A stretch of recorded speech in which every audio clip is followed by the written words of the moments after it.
legs to the outside like a frog leg. Perfect. This is called the modified Cleaves. Okay? And then you're going to want to bring your hands on your chest. Perfect.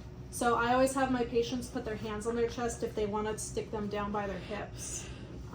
So that just helps get them out of the way for you guys.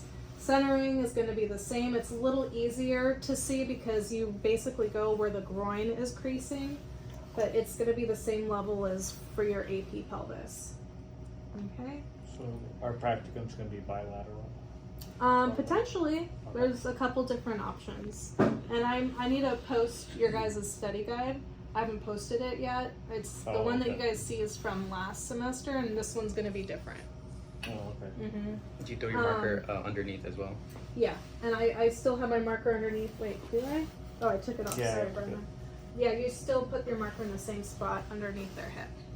So everything essentially stays the same. The patient just.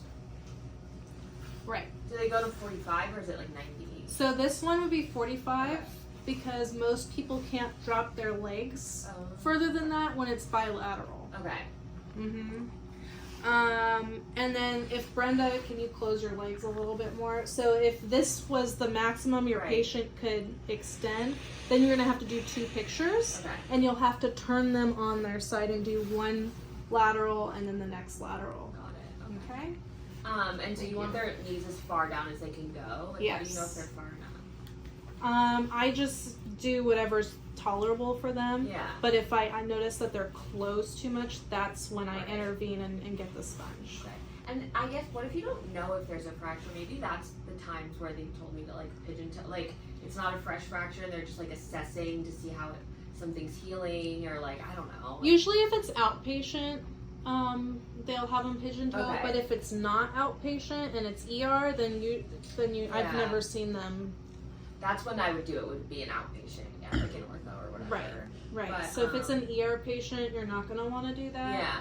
So if you're assessing for a fracture, obviously you don't want to do that. Right. Another thing that I don't do is, everyone's protocol is different, but for me, because I'm protecting my license, if my patient has a fracture potentially and they're in the ER lobby in a wheelchair, I will not bring them back until they're on a gurney, because if you see that there's a fracture on the patient's hip, you can not put them back in the wheelchair. They have to be laying flat on a gurney because you can injure the patient more.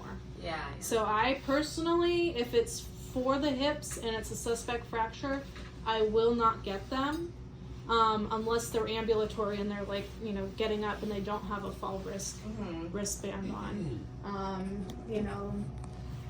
Then I will, but usually I wait until they're in a gurney, because once they're on your table, you cannot put them back in a wheelchair if you see a fracture. Yeah. Okay? Was her ankles rolled out, or just when she was, were her legs, were your feet rolled out? It doesn't really.